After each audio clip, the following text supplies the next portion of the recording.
this meeting of the Neighborhood and Community Development Standing Committee. Public comment is welcome. Anyone wishing to speak on any item on the Standing Committee agenda may do so when that item is up for discussion. You'll have 5 minutes to make your comments.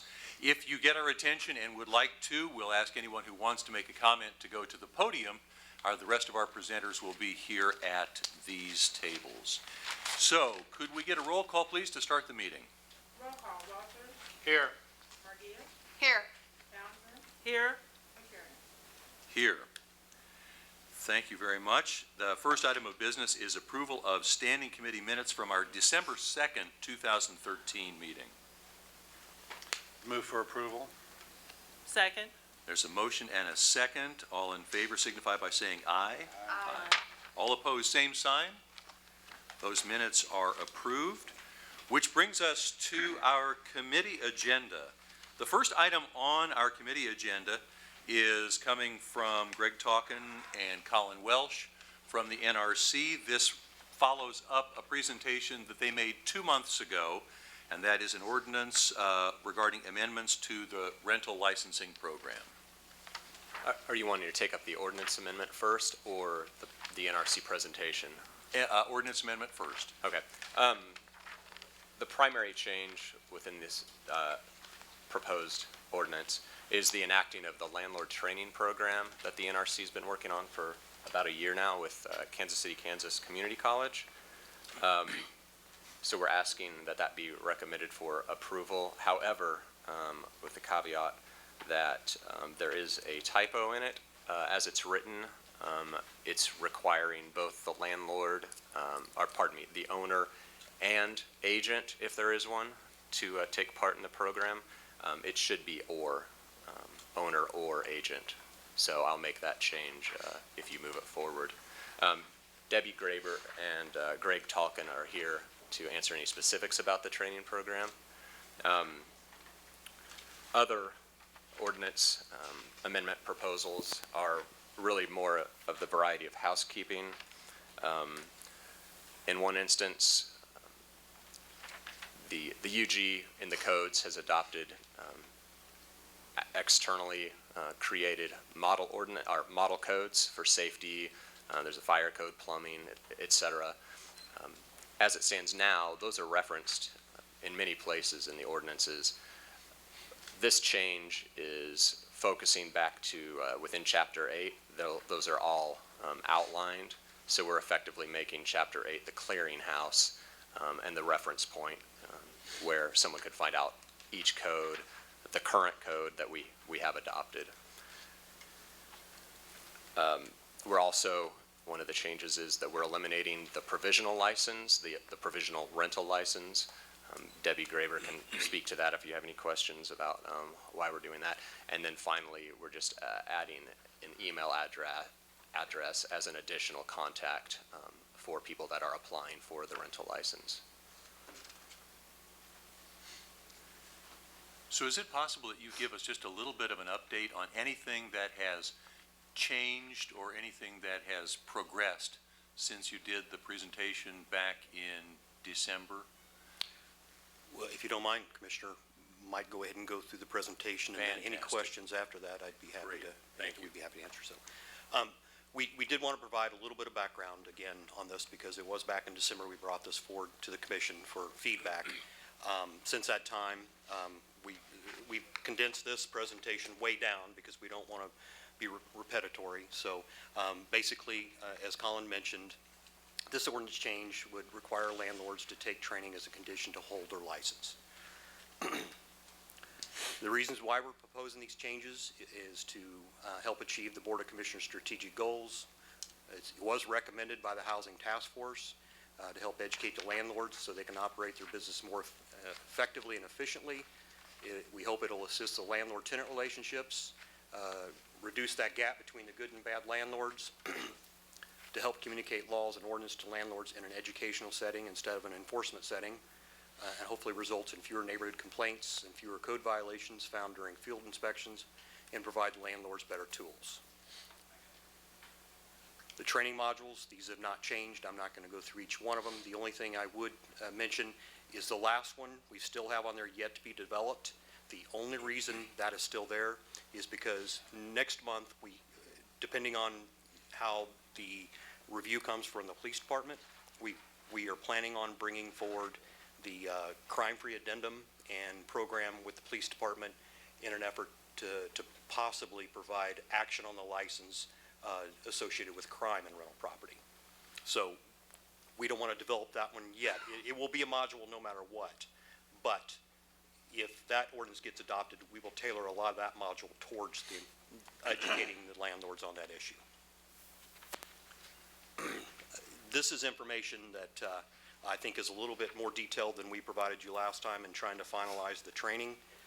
It will be online training administered by the community college.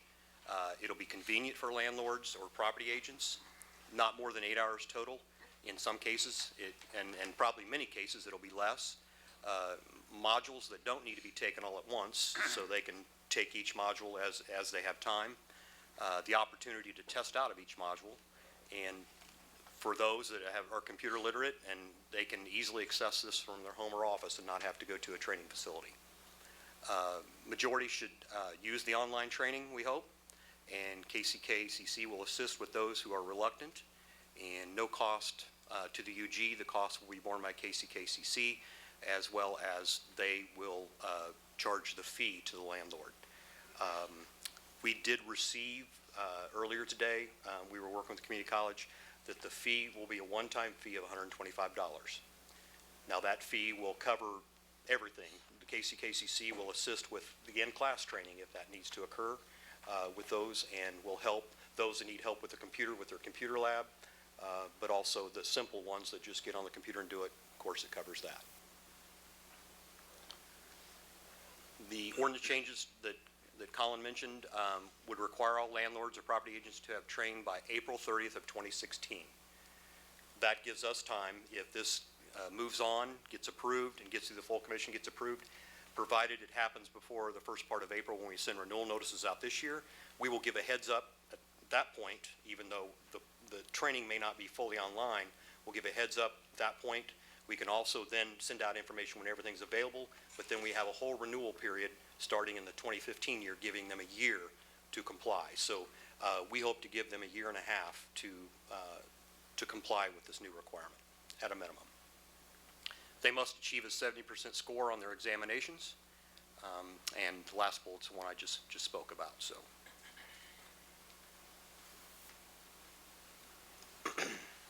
Any comments, any questions, discussion on these items? Commissioner Townsend. Thank you. Could you clarify for me again the year and a half? What is the situation for people who are currently landlords in good standing to get this training? And what about persons who are not yet landlords, but say in the next year or so want to become? How much time would they have? Well, for those that are not landlords, and if they do not become a landlord prior to the enactment of this ordinance, or the availability of the training, they would have to pass this test before they would get a license. For those that are currently licensed, they would have until April of 2016 to complete the training and receive approval. So for those who are not, there's a training period, or they're just presented with the opportunity to take this test? You mean those that are not currently licensed? Correct. It would become a condition of the license. So the way the ordinance is wrote, am I correct on that? Yeah, upon renewal, when they tried to renew, they would have had to have completed the class at that time in order for the license to be renewed. Did that answer your question? Okay, there were two. What about the first-time landlords, those who have yet to come to the UG and say, I want to become a landlord? How long after this is enacted would they have to comply, and how would they receive training so they could pass the test, or this is part of it? The training is part of it, and then as of April 1st, May 1st of 2016, anyone applying would have had to have passed it before being issued a license. Okay, thank you.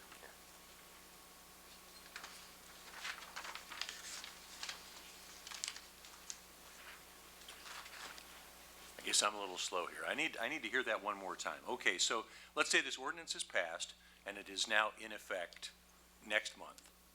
in July of this year, I, who've never had a rental license, come forward and say I want to get a rental license, at what point do I take this training and pass these tests?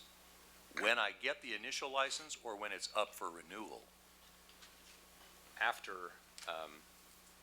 May 1st of 2016, you'll have to take it before being issued that license. Between now and then, we're just giving kind of a warning that that's coming.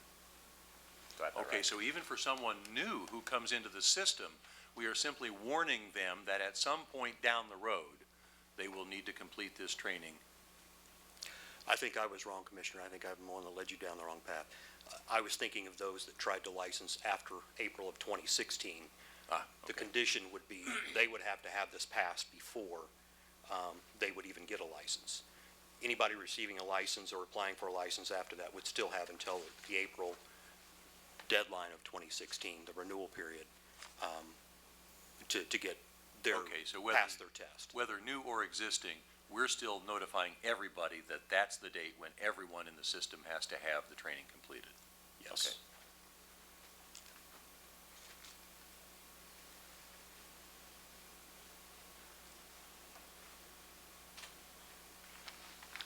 Yes, ma'am. One more question. After the initial passing of the test, how often again will a landlord have to go through this again, if ever, and how much? Right now, we're not proposing any type of recertification. As we talked in December, I know you asked the same question, didn't have an answer. We're not proposing that right now. After we get through the initial training and get all the issues worked out, then if we see a need, we'll bring that back before you for a possible amendment if we require continuing education, so to say, where they have to recertify. Okay, thank you. Any other questions or comments? If not, this is an item that the RFA says that they request that we adopt the proposed ordinance changes and then forward to full commission. So moved. Second? So there's a motion and a second to adopt these proposed ordinance changes and move them forward. Yes. I just wanted, I think it should be specific that they be pushed forward with the modification that I was speaking of, the or owner or agent, as opposed to as it's written before you proposed, both would have to take it. So So I'll then make there's that a motion on the modification. floor to approve these proposed ordinance changes with the correction of or instead of and regarding the owner and the agent, and to move them forward to full commission for consideration. There's a motion and a second. Any further discussion? Hearing none. Roll call, please. Roll call, Walters. Aye. Murguía. Aye. Townsend. Aye. McCarron. Aye. Fantastic. And now we just get to switch presentations. Item number 2 on our agenda tonight is an update, and it is simply for information. It's the NRC's year-end report, and Mr. Greg Talkin will coordinate this, and we'll hear from many different people within the NRC. Commissioners, and I'd like to introduce real quick the staff that's with me today. On the far left, Phil Henderson with the License Division, Wayne Wilson, Code Enforcement, Anthony Hutchinson, Building Inspection, Debbie Graber, Rental Licensing. There are 2 positions that are currently, I'll call them vacant for the most. There is a position of the demolition coordinator that we're in the process of working towards filling, and then the executive director of Little Neighborhoods has announced her retirement and will be leaving as of March 21st, but is currently out of the office, so I'll be talking on those. In fact, it was originally my intent to pretty much do the entire presentation. However, I've come down with a cold, and I may have a little bit of coughing and have prepared staff that they may have to step in. Other than Phil, I've asked him to talk specifically on his because his numbers and stats confuse me, as I'm a structural building codes guy, so. So, there are, first of all, this is a report, a very high-level report of the NRC, the year 2013. I'm going to do my best to move through it as fast as I can. The one thing I will Want to kind of give a heads up for the commissioners is that as we try to move towards those SMART goals, they're not incorporated into this report. There are some performance goals in the nature of just measurements of activity and workload. So there are 6 divisions at the NRC: building inspection, rental licensing, code enforcement, demolition, business licensing, and livable neighborhoods. I'm going to first talk on the Neighborhood Resource Center as an umbrella. A lot of the issues that each one of these divisions share are shared by all or many of them, so I was going to try to capture those first. One of 3 of the biggest accomplishments we feel last year, what first was the ability to start accepting credit card payments for in-person transactions. I think for me, I made a mountain out of a molehill on this issue because I never thought we could do it until we integrated the credit card authorization process through our current software. We don't have to do that right now, but we will work towards that in the future, but it does give us the ability to accept credit cards now. The only downfalls with that is that we have 2 systems we now have to enter into when somebody uses a credit card, creating a little bit of a delay for the customer and for that customer that's in line behind the other customer. So this year, in 2013, we relocated to a new facility. We moved out of Indian Springs and moved down to 4953 State Avenue. This we see as a major accomplishment because this had been on our plate in the back of our mind and was always trying to search and work towards what are we going to do here. It was good to get that behind us. Implementation and training of an updated Maui/Excella. For those that aren't aware, we have used the Excella product for many years, over 10 years now. We call it Maui. It stands for Mobile Application Users Web-Based Interface. When it was originally developed, we had planned on having all those components, and we do have many of those components, just with economy-wise, we've not been able to capitalize on them. Barriers that are across the board, funding resources, no different than any other division department within unified government with everything we went through in the economic downturn. Concerns that we will start to work on and push for will be training and education, reference materials. 2 of the areas that we feel for professionalism and safety of our staff, we need to have our staff trained the best we can in not only the codes and standards they enforce, but for safety precautions when they're dealing with citizens and people in the field. Application support, that gets back to technology. We hoped in the future that we can get some redundancy in application support for Maui for furthering a lot of the initiatives we would like to do while at the same time being able to maintain what we have. Goals, we want to continue to support the Housing Task Force as the NRC in general. We always we have to assist with issues affecting neighborhoods. That's one of our core missions. And then we will be going live later this month with our updated version of Maui/Excella. And in a few of the other slides, we'll start to talk about some of the advantages and goals in the individual division with that effort. Building inspection and permitting. The purpose of the Building Inspection Department is to protect the public health and safety, construction and renovations, and generally permitted projects. Promote safe building structures, promote energy efficiency buildings. That's new for us. We have generally always just enforced safety provisions dealing with codes and standards. As we all know, the federal government, as well as many entities now, are pushing green, and part of that is energy efficiency. We adopted the 2009 Energy Efficiency Code, and now we are in the business of enforcing energy standards in the as-built environment for construction projects. Services of that office include plan reviews, which leads to the issuance of a permit, perform the inspections on that permit.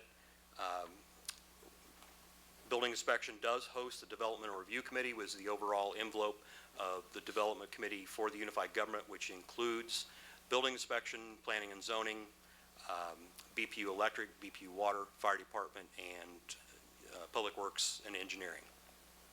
And also they address complaints dealing with improper construction, construction without permits, and contractors working that are not licensed. Permit activity, I'll just briefly compare 2012 to 2013. The number of inspections has increased. Our MEP permits, which stands for Mechanical, Electrical, and Plumbing permits, they have declined just a little bit compared to last year, 2012 compared to 2013, and the same goes for our building permits. However, this is just permits, number of permits. This is not valuation of those permits. The revenue has the same trend as our permitting activity. We're slightly down in 2013, with the exception of contractor cards, which is our smallest revenue source. It did increase back to 2011 levels in 2013.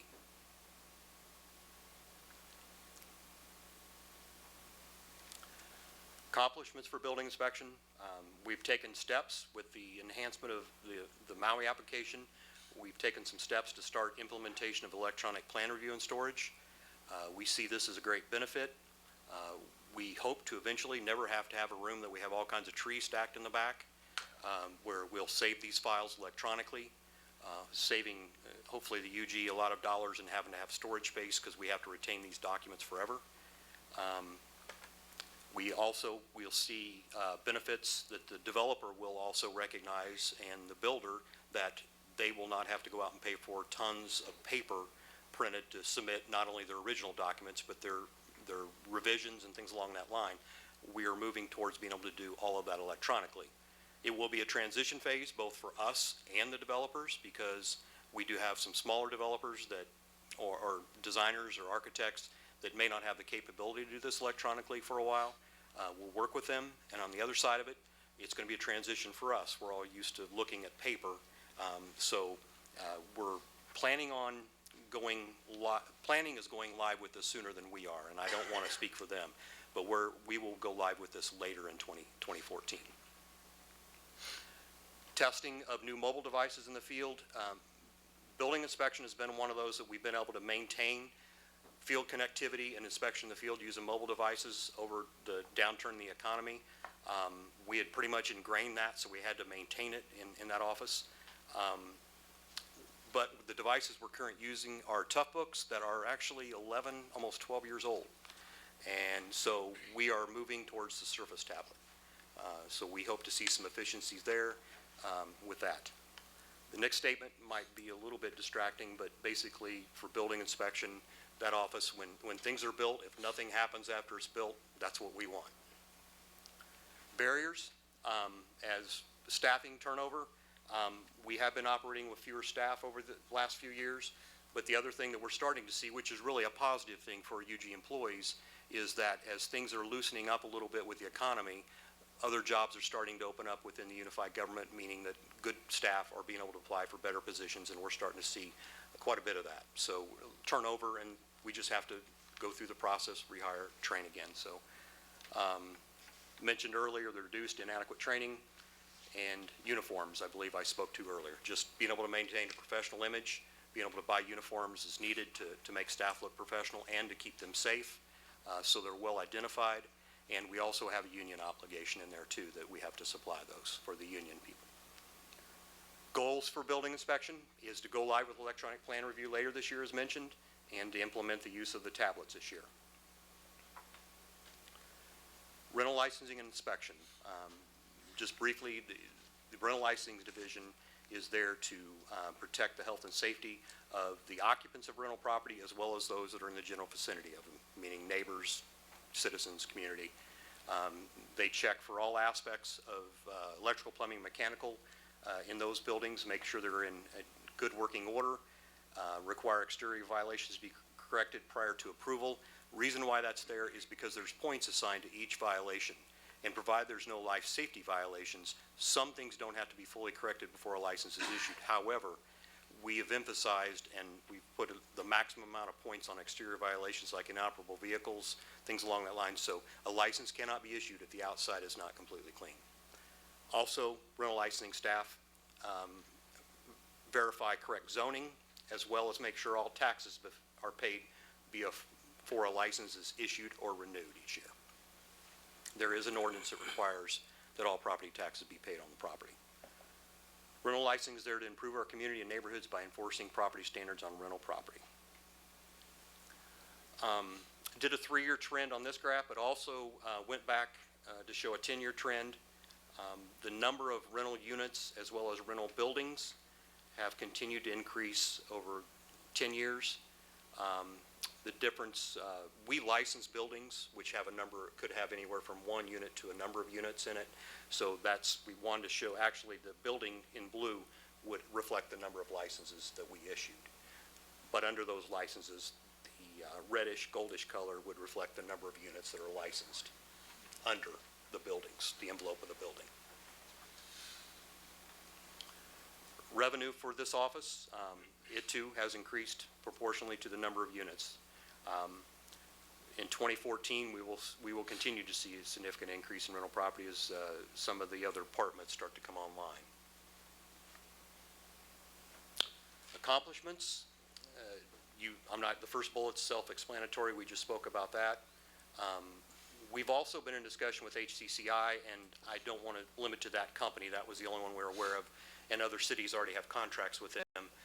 But we're trying to find ways to assist tenants with issues they have in their contracts, and also tenant-landlord disputes. This is an area that we've heard greatly, a number of issues associated with this in our housing task force. So we've reached out to them and we've met with them once, and we're going to continue to look at this. And if we can find something that works, we will bring that forward to propose something that hopefully will better the community in that area. Barriers, contract for deeds.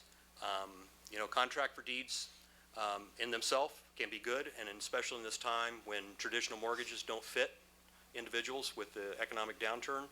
However, they also and have been and will continue to be a problem for the rental licensing program. A number of people get around the rental licensing program by using contract for deeds, a lot of times inappropriately. Deceptive practices a lot of times are associated with contract for deeds. We find that a lot of times tenants think they're entering into a lease agreement where they're not really responsible for anything for the property when they've really entered into a contract for deed, making them responsible for repairs and maintenance. Also, it's not filed. It's an easy device that the landlord can be deceptive and go and just revoke. They can take the property back without any type of legal process. Barriers will be the trying to find, as we talked earlier about HCCI, and trying to find this the ability to educate tenants and find support for them. Once again, education and training for staff on codes and standards and safety. Goals for this year, landlord training up and running, and we will continue to assist a PD effort, a police department effort, and as they evaluate crime-free rental property regulations. That once again will be the ability, depending on how far we take this, of acting on a rental license if there's crime that's associated with a property and a landlord doesn't react to it. Code enforcement, they're charged with enforcement of property maintenance standards for both residential and commercial buildings, as well as regulations for various zoning uses. They engage with the public, educating the public in regards to all of these standards. They partner with many entities, including the Intersea divisions, police department, health department, outside agencies such as SRS, wherever we're needed to try to partner and help with issues associated in the community. Code enforcement is one of those offices that doesn't generate directly a lot of revenue. The only thing that they generate revenue is a boarding permit that we started here about 4 or 5 years ago. It's a permit that's required if a house is vacant, abandoned, and open. There are owners, if we can find somebody who's required to come in and get a boarding permit and supply to us an action plan for that property. That's minimal money, but code enforcement does generate significant dollars in the municipal court process. The number of summonses issued has been somewhat declining.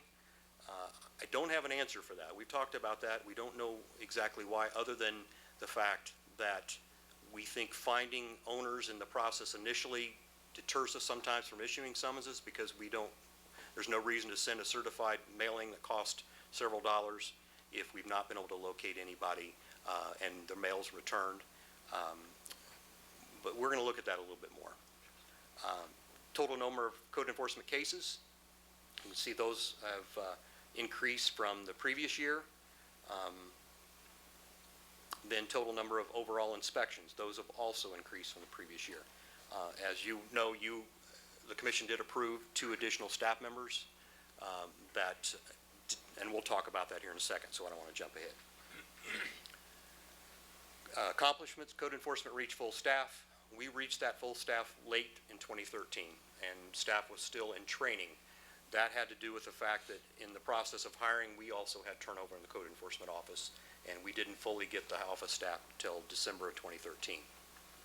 Old St. Margaret's is off the list. That is due to a developer that come in, and I mention this case specifically because this was taking a lot of resources, and it would have taken a lot of resources had that developer not stepped forward. We were continuing to maintain to secure this building. We were renting fence around this building. We were having Public Works go down there every week to mend that fence. We were having PD going down there to get people out of there. And then ultimately, had this developer not come along, we probably would have had $1 million plus price tag of tearing this building down. Completed blitzes. We did 3 blitzes in conjunction with the community policing, the cops office, and rental licensing last year. The barriers for code enforcement, the foreclosure crisis, abandoned property. Banks don't want the properties. Owners can't be found. Once a lot of banks start a foreclosure process, find out the house isn't worth anything, the owners have already left and it sits in limbo. So once it happens there, we don't have an owner to hold accountable. Only thing we can do is manage a case. Radio communications, you're aware that there's a new radio project. This item will resolve itself. It's just been a little bit of a problem. We don't want to buy new batteries for old radios or do any maintenance that we normally do. However, Emergency Management's been very grateful. They've supplied us now with some temporary radios to get past that till we get these refurbished radios that are on their way later this year. Goals, we'll continue to search for more efficient ways to address abandoned property. We are going to look into some new fees and charges for those that do not remedy code violations in a timely manner. A couple of fees that we're looking at is administrative charges that can be charged for just our processes if people don't react to them, and also possibly a reinspection fee that some cities are currently doing too. Those are currently being discussed in the Housing Task Force, so we will look at moving those forward later this year. And then new education efforts. We're trying to search out and find ways to better educate our citizens in the community so we're not having to get involved, trying to make sure that those that don't know the rules and regulations about that car being parked in their front yard, it's just that are just completely ignorant of that, trying to find ways to reach those people and make them aware of these issues, reducing hopefully the demand on our resources. Demolition and abatement. The demolition abatement program, of course, assists the code enforcement efforts by removing structures that have went through their process just at a point that they're unrepairable, and removes them by demolition. We do have 3 sources of funds when we're tearing down a property. Fire insurance proceeds funds. Those are proceeds we receive through estate law, provided there is insurance and provided the mortgage isn't extensive on the property. We get up to 20% of those insurance proceeds to hold until they either repair, demolish, or we can use those funds to tear it down. That happens probably only in about 1% of the property we deal with. General fund and community development block grants. As you're all aware, in 2013, our CDBG funds, HUD significantly cut our ability to use those as well as the funding itself. The Commission did give us some additional general fund. However, we were significantly down on the dollars in 2013 compared to previous years. That is reflected in the number of demolitions we did. The Commission did provide increased funding for 2014 compared to that of 2013. One of the things that we did do in 2013 with the additional general fund that we received, because we can't use CDBG funds unless it's a low mod area or associated with a neighborhood issue, we did remove a few commercial nuisance properties that have been on the list for many, many years. A church up on 27th and Brown, and then if you recall, a building right around that same area that there was, the helicopters were following last year and the roof was out. We had no idea the roof was out of that building until the helicopter was over the top of it, and so we reacted to that one as soon as we could. Barriers, reduced budgets have increased the number of properties carried and managed on the demolition list. Economic conditions have done the same to the list, and right now there's few programs to repair properties before reaching demolition criteria. The goals for this right now is to fill that vacant position. On the demolition list currently, we have 16 commercial structures, which include a school, which isn't officially on there, that's Whittier School, 2 churches, a theater, which is already bid out, or is in the process of being bid out on Minnesota, and a miscellaneous zone property. We estimate the cost of those is $735,000. There's 232 residential structures on the list. We would estimate $1.7 million, and total inventory would be about $2.5 million just on contractual cost that we estimate. That doesn't include staff cost or overhead. With this, I'm going to let Phil do this part. Business License Division, we're responsible for the administration and enforcement of various UG taxing and licensing ordinances. It's actually a bit of a name conflict. Only about 20% of what the division actually does is regulatory or licensures. About 80% is actually collection of taxes. The taxes going into the general fund to offset just the expenses of doing business or of doing government. The licenses are intended for regulation. All those regulatory licenses are sub-licenses to businesses that have paid an occupation tax. And could you flip that next? I sure can. You're gonna have to do that part for me. Okay. The 2 slides may look a little bit busy, but don't let them, it's just identifying the revenue comparisons 2012 to 2013. December is actually in there twice because we actually have a revenue collection that spans 13 months. We begin the revenue collection in December of this year for the coming year, and we still are collecting in December for the year we're currently in. So when you want to compare apples to apples, you do have to take that December month and split between what's current year and what is future year distribution of those revenues. The license division overall activity, our revenue amounts were actually about 3.16% higher than they were in 2012. And that's actually comparing apples to apples. However, there was a 1.5% increase to the occupation tax, but there was no increase to the licenses, the regulatory licenses. So the percentages were actually a little bit higher because those license fees would have been flat compared to the previous year. So the actual occupation tax increase was a little higher than the 3.1% compared to what we would have expected. We currently have, or at the end of the year, had 6,800, almost 6,900 businesses that were registered and filing.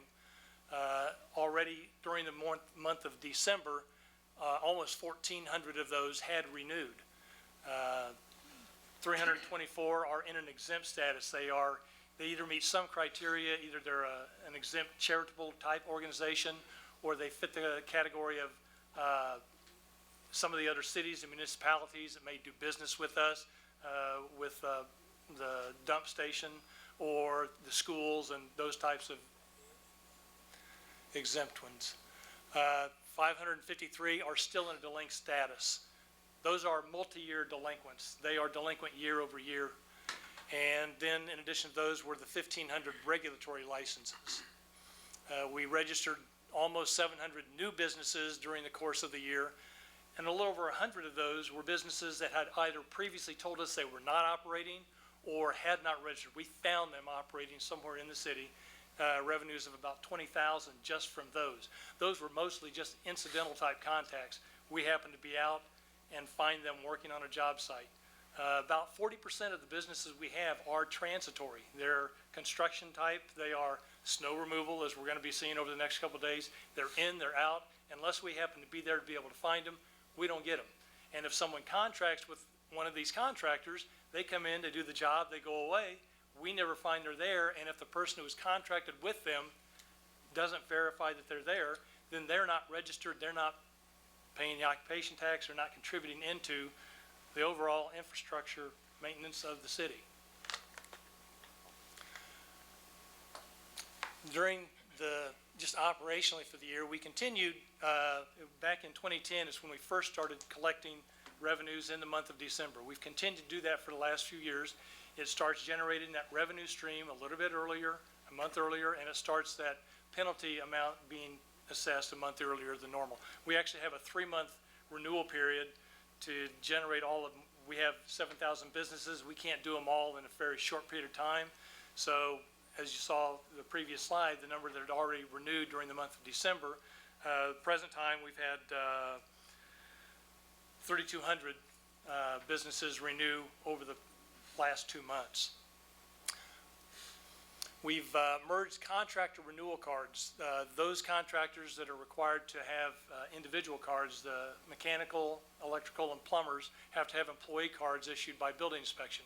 We've merged that mailing of those renewal notices, partly to save on mailing costs, partly to make sure that those contractors know they have to take care of both parts.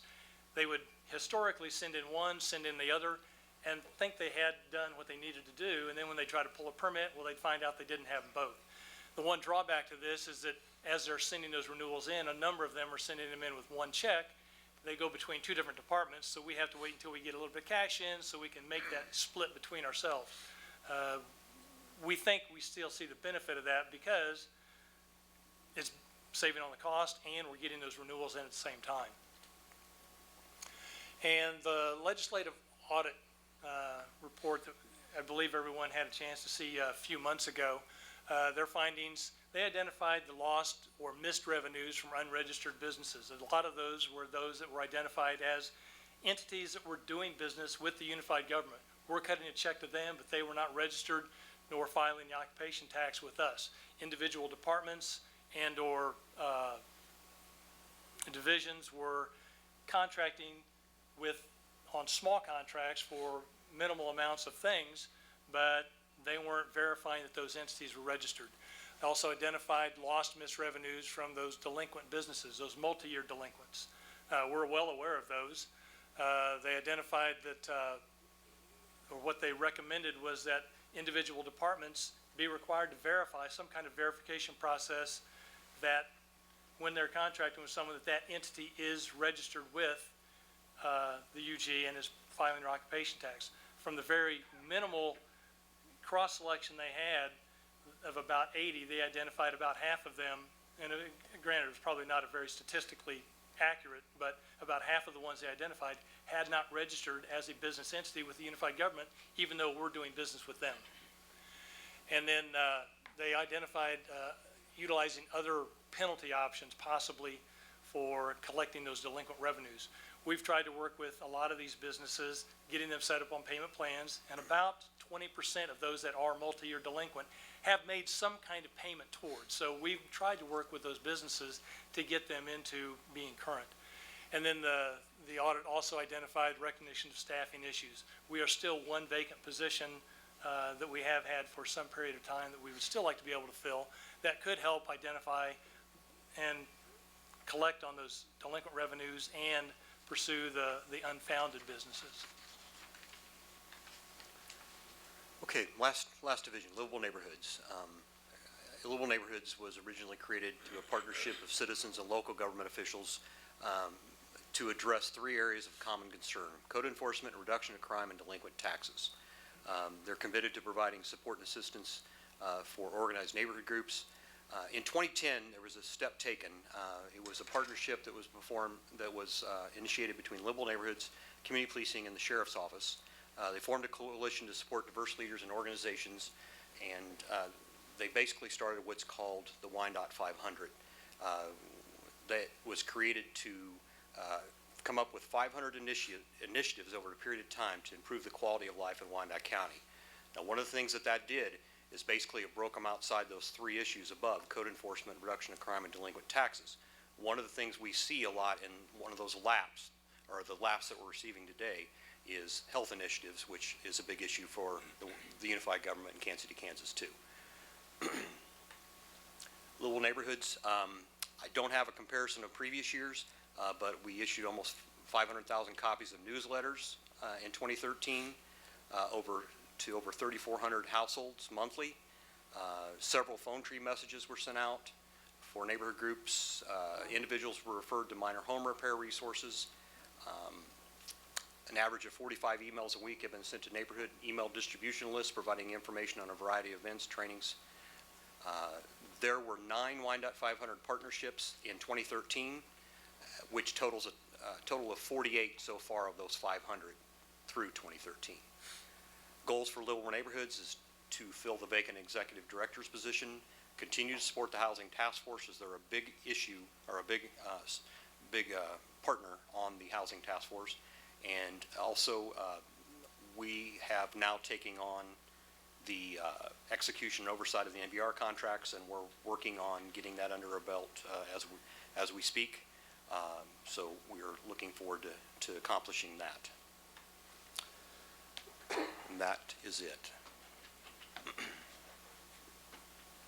I want to thank you very much, everybody, for coming and giving us this report.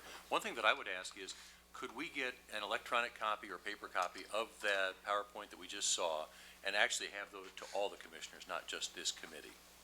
I will Gary, I don't know, I've got enough copies here for all the commission, but I can supply them to you, then give them to the clerk's office to get to the rest of the commission. I think if we could just arrange for them, it doesn't necessarily have to be right now, this minute, but if we could arrange for those to be distributed to Okay. all the commissioners, so they have all this information, I think that'd be great. Done. Electronic copy would be nice. Yeah, electronic, I mean, I certainly prefer electronic for everything, so. I think they know what our preferences are in terms of documents. Any comments, any questions, any discussion related to this report? Well, once again, thank you for coming forward. Thanks for the work that you do. We look forward to another great year. Thank you. Thanks, guys.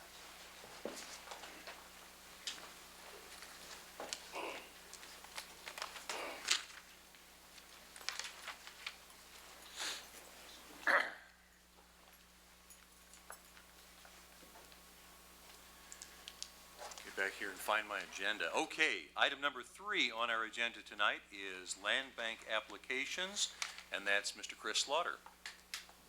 Good evening. Good evening. Good evening.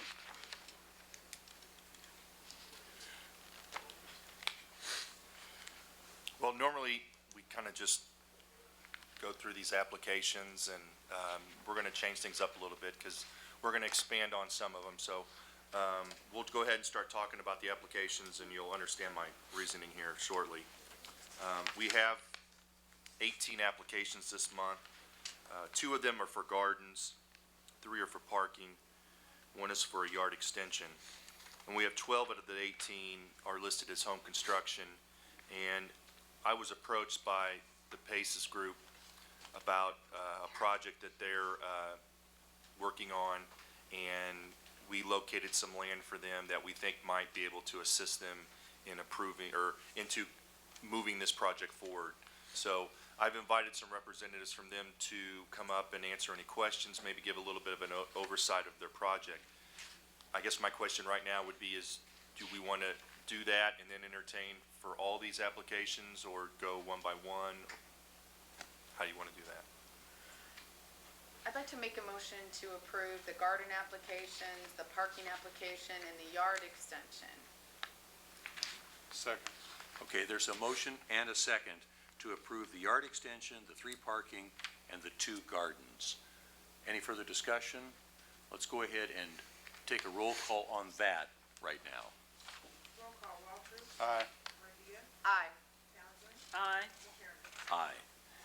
So that takes those are approved and will go forward to the commission, and now we can focus on the other ones. Yes, and with that, I'd like to invite Randy Kallstrom up, and he can give a little background on this project.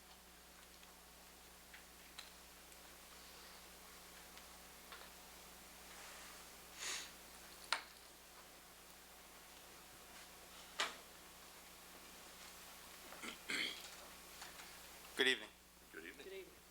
Thank you for the opportunity to be here this evening. If you're not familiar with PACES, we are the Children's Community Mental Health Center here in Wyandotte County, part of the Wyandotte Inc. family.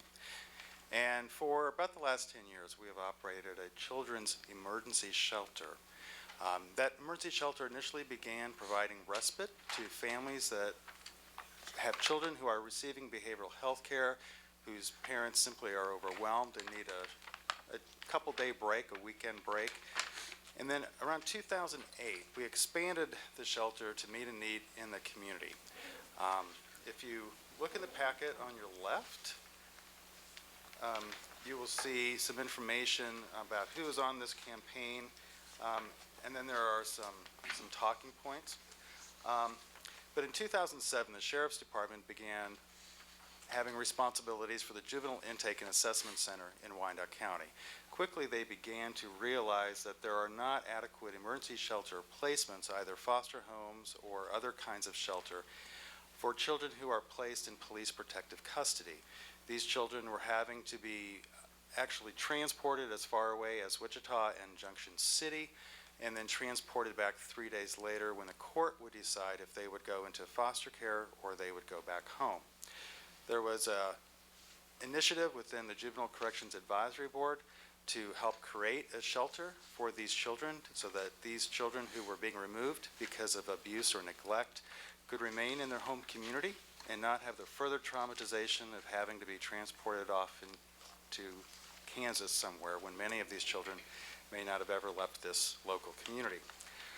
There was an RFP that went out. We were the only organization that responded to that RFP. And I can recall former Commissioner DeZuri saying who would respond to an RFP when there is no money attached, which may explain why we were the only entity to respond. We currently have an emergency shelter that is located on North 12th Street. It is two sides of a duplex.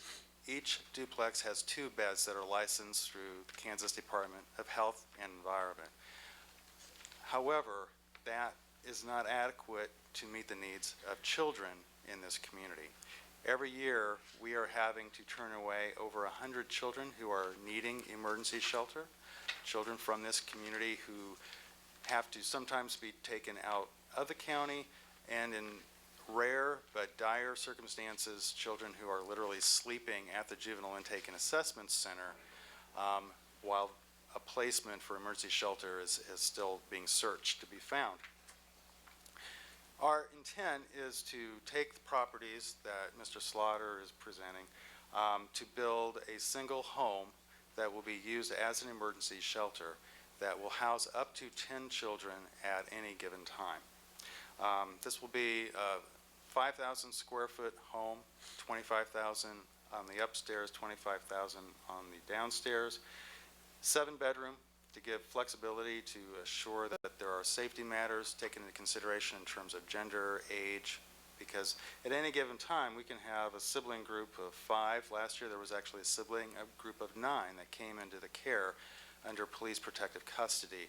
And we want to be able to provide as much emergency shelter for these children as we can. So we've reached out to Mr. Slaughter, I think it was last June, and he immediately thought of this property by Thompson Park off of 59th and Nogard. We're requesting 12 plots of land, even though we're intending to only build 1 home, for a couple reasons. One is this property, after looking at many locations in the county, it's across from a park. There's not a lot of other neighborhood around it, although there are 3 houses or 4 houses on Nogard and some homes on to the south side. But there's enough property by taking all 12 plots of land to give us a nice little separation from the other homes, and also to maintain the privacy and the confidentiality needed to house these children, because we want to maintain confidentiality. This is going to look like a home. There's not going to be any kind of signage saying children's shelter, because we don't want parents whose children have been removed from their home to be able to find them very easily. Hopefully never at all. So that is our intent, is to request these properties. We have been working with some designers in designing a home. We've presented before the Design Review Committee of the UG, and we've submitted a planning and zoning application as of January 24, along with a special use permit. Those will be coming forward here in the next month or 2. And the intent is simply to serve children in Wyandotte County better, keep them in their local community, give them a shelter where they will be safe and cared for.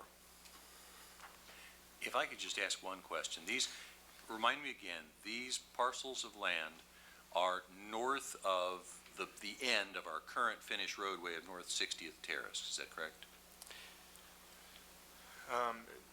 I I believe the way the streets run, there'll be some, yes, that will be to the north, and there'll some that'll be the west. I Some believe to the west of Nogard. Nogard and and the north some of- to the north of North north 60th Terrace. Terrace, correct. Effectively at like the south end or the south part of Thompson Park. Correct. Okay, Makes an L shape, yeah. so to speak. The plans would be to build on the plots of land that would be the extension off of Nogard. And we'll have to extend Nogard a bit, about 60 feet, to build a private drive, and then we've requested that the street be vacated at that point.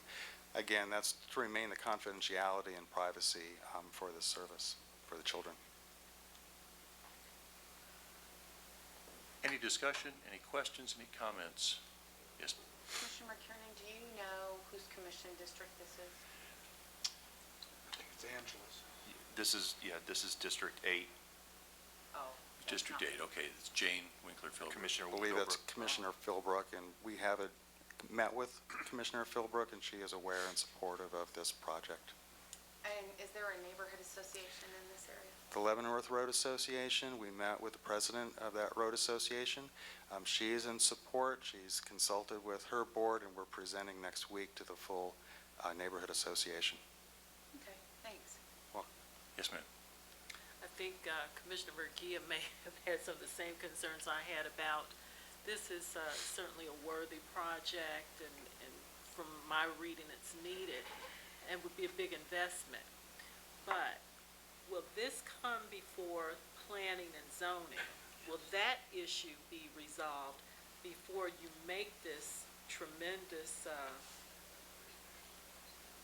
input of money Sure, and right. time and all that? And it's good you're meeting with those Yes.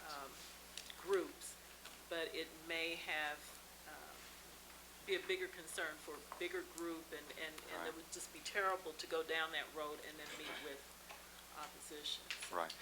Yeah, we are running on many parallel tracks here. One is having the property deeded to us, or at least knowledge that we have that opportunity to build on that property. Second of all is the construction and working with the Design Review Committee, planning and zoning, and getting permission from the commission to build there, as well as a special use permit. We have a history of working well with our neighborhood associations, with the current and previous emergency shelter, and we would continue to do that. In the 10 years that we've operated one, I'm not aware that there's been any concerns at that point, but we've done a good job of trying to be good neighbors, meeting with them, going door to door, knocking on doors, meeting with neighbors, finding out what their concerns would be. The two biggest concerns that tend to come up is that it's not a group home. People naturally are concerned that these are children that are going to be living there, and their concern is that these are going to be more of a juvenile offender type, kids who are going to be causing trouble in the neighborhood. And these are children who are there for no fault of their own. They're there for a maximum of 72 hours. We have full awake staff around the clock. They work in 8-hour shifts, so there's always adults awake at all times. There'll be security cameras that we can actually observe our own staff and the shelter happenings remotely through a web-based cam. So we really try and take into consideration those objections. But you're absolutely correct, Commissioner, in that the timing of getting all of these things together is a challenge. But that's why we submitted all the applications roughly around the same time frame that we could. And I just want to add, if this moves forward and if it is approved by the full commission, we're going to work with them to make sure that everything is going forward. Because the last thing we want to do is sell them property and then they find out that they can't turn around and do their project. That's not what we're about. As much as we're trying to find a win-win situation, which we think this is a huge win-win situation, we're going to do everything we can to make sure that, as Mr. Kallstrom put, those parallel tracks run smoothly together and giving them the land bank property at the due time. Okay, so we're saying the planning and zoning aspect of this will be decided before the sale goes through? Well, we intend to bring these before the full commission, I believe, on the 20th. I'm may have my date wrong. I believe it's February 20th. February 20th. So I don't know much about the planning and zoning schedule or calendar, so there may be a chance that this is approved. Doesn't necessarily mean land has been transferred, but generally, if you're awarded land bank property, you have roughly 180 days to claim that, and we will obviously work with them if an extension is needed. Again, the last thing we want to do is put them on the hook to already have the land, but not have everything approved for that. Do we know what the special permit status is, or is the other property that's similar to this, I think on 12th Street, is that run under a special use permit? Yes, it is. Okay. Yes, it is. And the special use permit and all of the applications for planning and zoning were submitted on January 24th. And so there will be a public hearing as part of that special use permit application process, et cetera. So trying to get all of that together is a little bit tricky, but it seemed like knowing whether or not it was feasible and the will of the commission to have this property deeded to us was the first step before we actually start making more other plans. Do you know if the special use permit for the 12th Street property was one of the 2-year or a longer term? It was 2 years, It's just 2 years? yeah, and it's renewed every 2 years, and it's been renewed without opposition to this point. Okay, thank you. Any other comment, questions? If not, I would entertain a motion for disposition or transfer of these properties.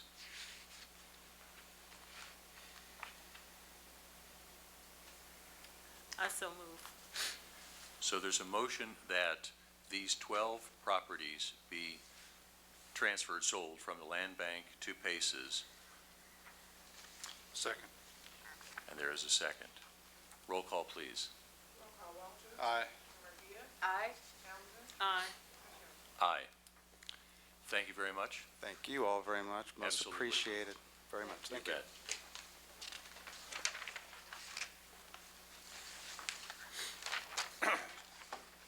Our final item on our agenda tonight actually moves to our outcomes agenda. We have one item there. Mr. Slaughter will stay at the table, and he will begin this presentation. We have a presentation by Ameribid on the potential for providing real estate brokerage services to the unified government. Thank you, and as we're setting up, I'll just give you a brief history of how this all came about. Back in October of last year, the Land Bank and Economic Development Department did a notice of need for professional real estate information for basically a broker to do sales and marketing on behalf of the Land Bank and Unified Government. We received one response to that, and that's Ameribid, and they are fortunate enough to be here tonight. Part of also what this is why we're here is staff has met with them, and we've had some good engaging conversations, and we thought as this conversation moves forward, we wanted to bring it to your attention of something that we're kicking the tires at. We think maybe this is something that can have a strong positive impact on not only UG properties that the Economic Development Department controls, but also the vast majority of land bank properties that are out there. Vast. So with that, I'll turn it over to Ameribid, and we'll see what happens. Commissioners, thank you very much for the opportunity to visit with you this evening. My name is Don Gabriel. I'm the Regional Director for Ameribid in Kansas and Missouri.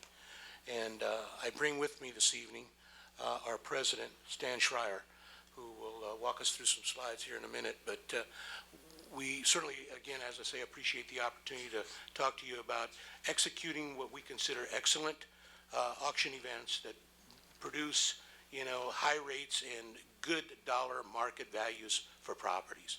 So with that, I'll turn it over to Stan. I think he's ready to proceed. Stan? Sure. Thank you, and thank you for having us today.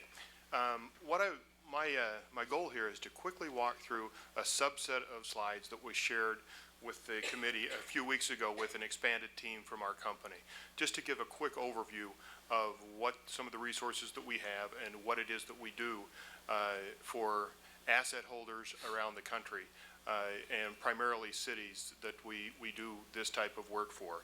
So with that, I'll jump right in. And Don covered the introductions of who we are, a little bit of an overview on the company.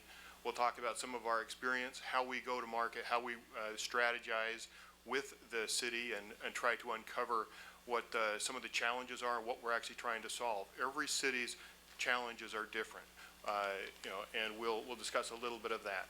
How we go to market and bring people to the auctions to make sure that we have the desired outcome, and a little bit about some of the technologies that we use and how we position those technologies for various types of different classes of properties. So we like to say we're on location, on the money. One of the things that we do as an auction company for us is that very different from some of the other national companies is that we have local presence in most markets around the U.S. And local knowledge, and we're very experienced in all asset classes of properties, whether it's commercial, residential, land, and we do work for banks, we do work with funds, and significantly government and agencies around the United States. And we'll go into some specifics that I think will be a little more beneficial to kind of get a grasp of what we're doing.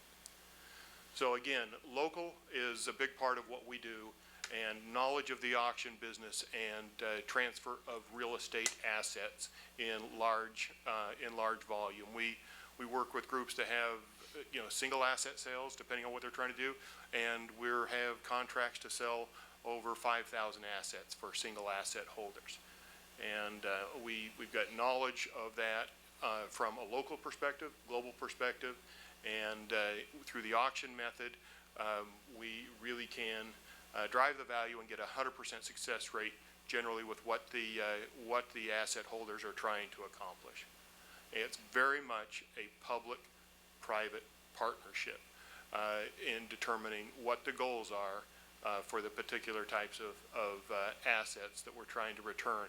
Oftentimes, the primary goals of our cities are to look at the assets and return them back to the tax rolls, return them back to commerce, and those types of things. So we try to determine what is most important and structure the sale with those goals in mind. So with auction, obviously, we can determine when the assets will be sold, and we can be much more efficient. We can generally get a much better return, meaning returning more money back to the city than through a long drawn-out listing process. And all of this is just a greater opportunity and absolute certainty of when those properties will be back in a revenue generation rather than a cost to the city. So we're a national company. We have experience in disposing of assets, and we've sold well over 175,000 real estate auctions nationwide and in some cases worldwide. So we're national in presence. I want to talk a little bit because I think this is where it gets into some of the examples of similar situations that you may be looking at. The Houston Housing Authority, we won an award for best public-private partnership with Houston when they came to us and they had a situation where they wanted to have 174 properties sold. The auction grossed $8.8 million for the city of Houston, and absolutely thrilled, and came back to us with additional opportunities. San Antonio last year was 84 properties and 100% closed. And what we had with San Antonio was a situation where they had 84 properties. We actually had about 10 of those properties that didn't close at the auction, and we then put those on our online system. So we had an event auction followed up by an online auction, and a way to actually take the 10 properties that didn't sell at a live event and then make sure that those properties were also met goal as well. New Orleans is an interesting project that we we do. It's a long-term contract that is renewed every year, and we've got 5,500 properties that we are selling for the city of its New Orleans Redevelopment Authority. And some things that they've done is, there were some things that were very important to New Orleans. And New Orleans said, well, number one, we want to return the property back to the people. We want to make sure, though, that it doesn't sit vacant for a period of time. So we listened and went over all of their goals for the property, and we built right into the structure of each sale a number of different rules that met the city's objectives. Number one, if the property owner was adjacent to the property he purchased, he could return it to green space as long as it was maintained. Had to be done within 12 months, landscaped and returned into nice green space. If it was not adjacent to the property, they had to have, and they were going to do a tear down or a rehabilitation of the property, they had 365 days to have an occupancy permit and their property. So it was all of these things to help make sure that whatever the goals of the city were, that it was also built right into the sale of the property. In New Orleans' case, it was important that they didn't want developers to come in and buy 50 pieces of property and just develop it. They wanted to serve the people as well. So we limited with the city the number of properties an investor could purchase.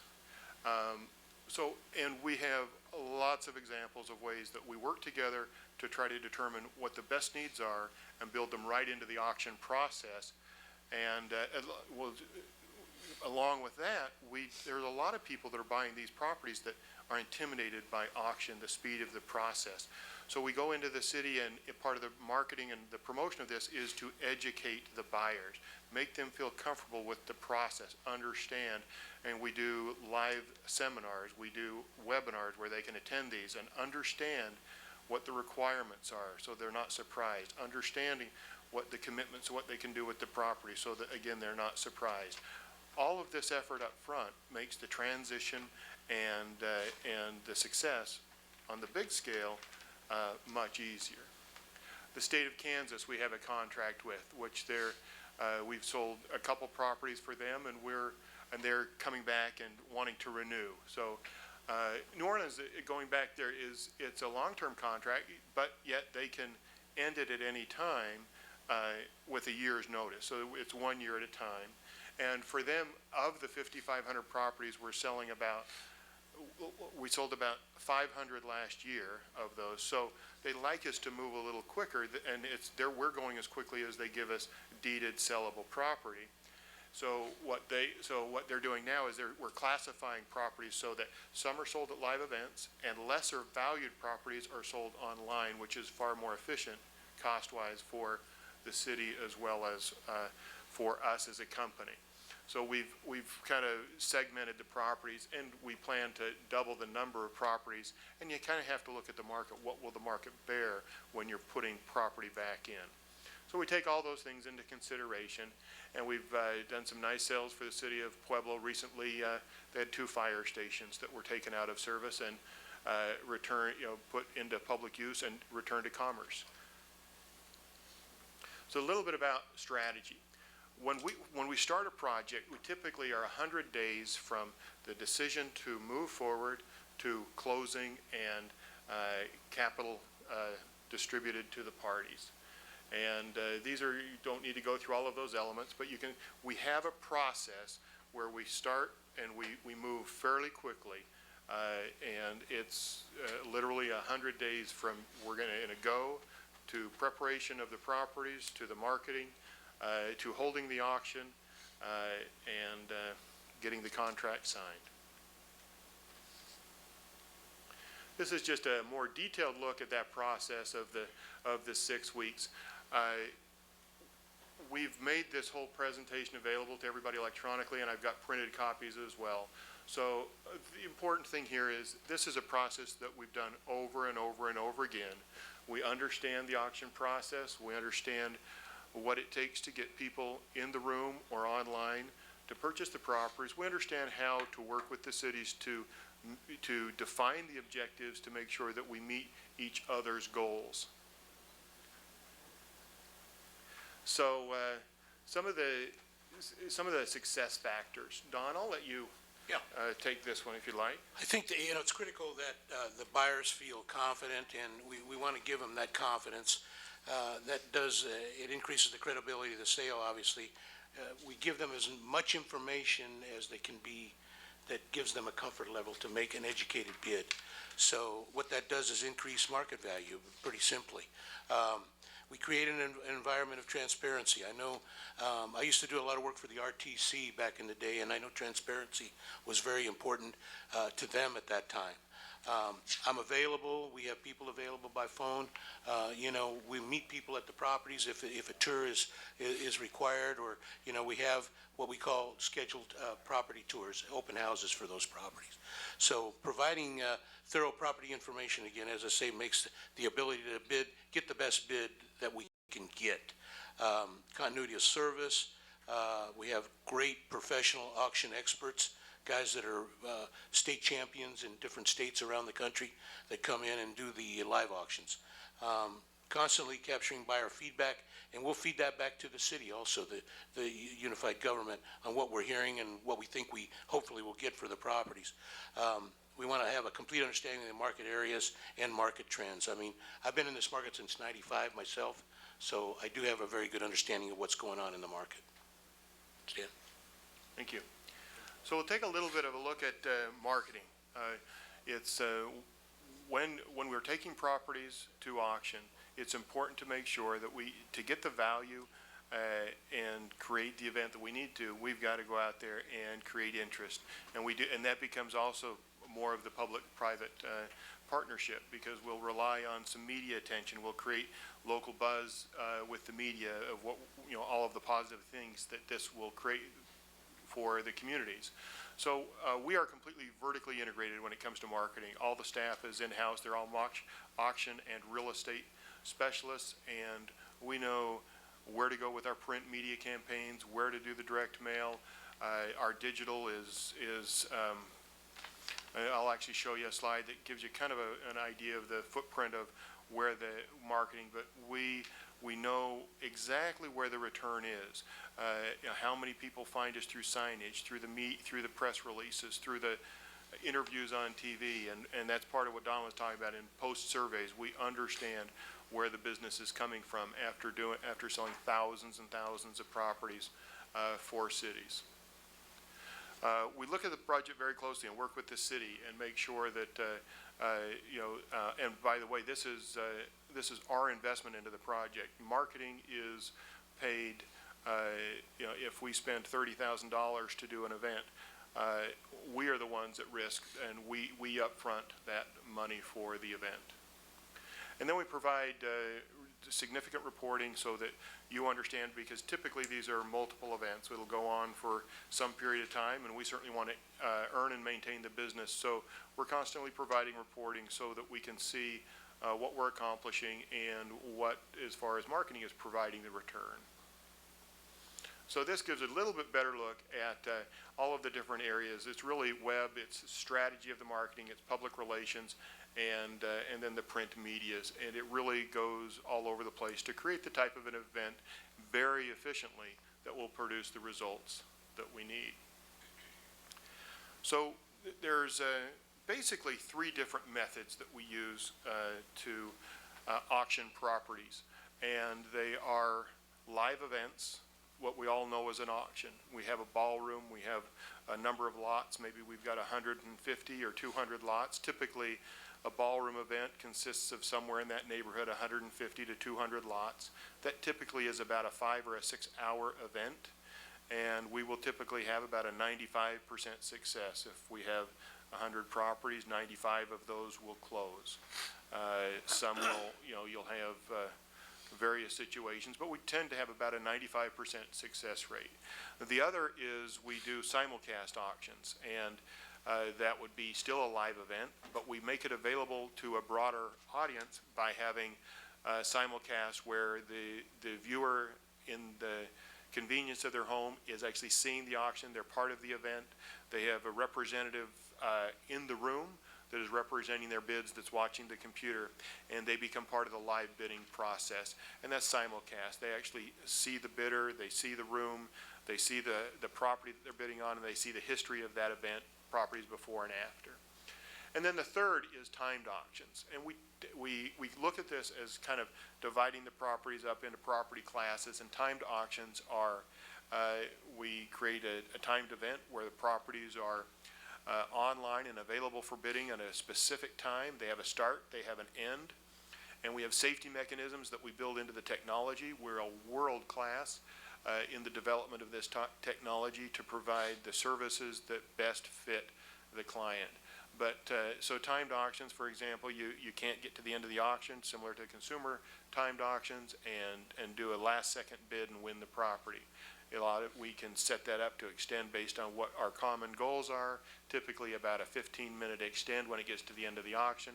But we have all of those things with all of the experience that we've had pretty well figured out, and we, again, work to make sure that we have the full disclosure and all of those pieces put in place. We make it very easy through education to the buyers, through platforms, whether they want to be live, whether they want to be online, and property information is fully disclosed, clear understanding, and the more that we put out there, the better the information is, the better the results are. Complete transparency and accountability to the entire process to the cities that we work with. And I think the proof is in the return clients that continue to use us to solve these types of pains that the cities might have and return those properties to the desired, whether it's putting them back on the tax rolls or revitalizing communities, or it could be significant office structures. There may be situations where a unique building has the possibility of a single asset sale because it's unique and it requires special type of marketing. Those are all parts of the process as well as we look at that, and there may be those that get pulled out and actually become a single asset sale. And we've done those, I think, right in this neighborhood, right, Don? Yes. So I think that, so we've, anyway, that pretty much wraps up the formal presentation, other than, we appreciate the opportunity. We appreciate the opportunity to respond to the RFP or notice of need, and we'd love to answer any further questions if there are any. If I could just clarify, so you said that the unified government would provide, if we established a working relationship, would provide a deeded and saleable property, and then you would handle the marketing and the ultimate sale of that property. Yes, sir. That is correct. In other communities, do you work with parcels that are vacant, that is like our land bank properties, as well as parcels that have structures on them? Absolutely. Yes. You can imagine what Katrina was like. Most of the properties we're doing in New Orleans today are Katrina properties. So, there might be a half a house, there might not be any house, there might be a whole house there. So, yes. So in the short run, then you might be able to provide a service that would effectively give Mr. Slaughter an option that we currently don't have for marketing and auctioning or selling the land bank properties. And theoretically down the road, we could have discussions about how you might work with, become a part of, or even replace our current system for parcels that have structures on them? Yes, absolutely. Okay. Do you want to answer that, Chris? Chris, you have If I can add, the slide that was shown with all the different marketing tools, I believe currently we just have web. So they do offer more variety of ways to get our properties out. And for the benefit of the other commissioners, a discussion that we've had here several times before was the fact that Mr. Slaughter is a one-man operation at this point. And we have a lot of land bank properties that could be marketed, could be made available for sale, and possibly we could generate buyers who simply don't know what we have, where it exists. And so we've been looking for some other options, maybe not necessarily building an infrastructure in-house, but looking for some other options to give Mr. Slaughter some help in the process of marketing and ultimately selling those properties. And this opens up the possibility that we could also use this same process for parcels that have structures on them. Commissioner, could I say something?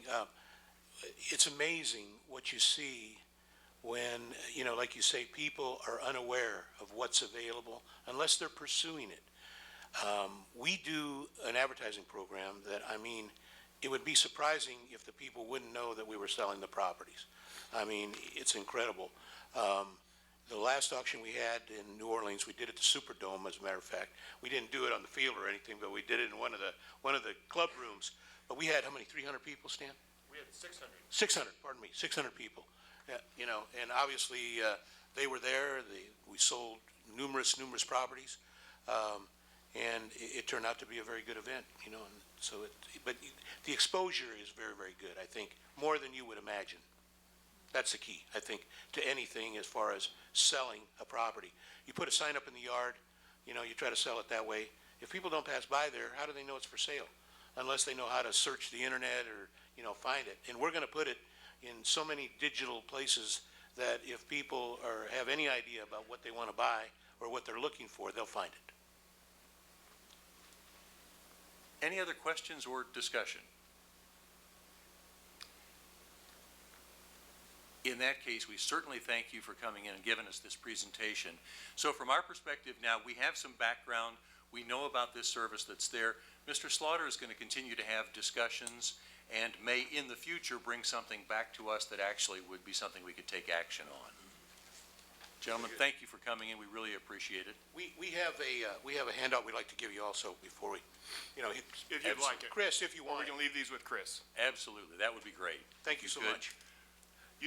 On your electronic, we've left electronic version of this. There are some additional resources that you're welcome to peruse that are just some additional information on what we do, as well as a video presentation on one of the recent city auctions that we've done, just so that you can see kind of what it really looks like. Sometimes being there is different than hearing about it. Fantastic. Thank you so much. Thank you. With that, our neighborhood and community development meeting is adjourned. We still do have one more meeting. What I would ask is that we take 5 minutes for restroom breaks if necessary, and for people to transition right before we get started with our economic development and finance. So we'll do our best to be back just a little bit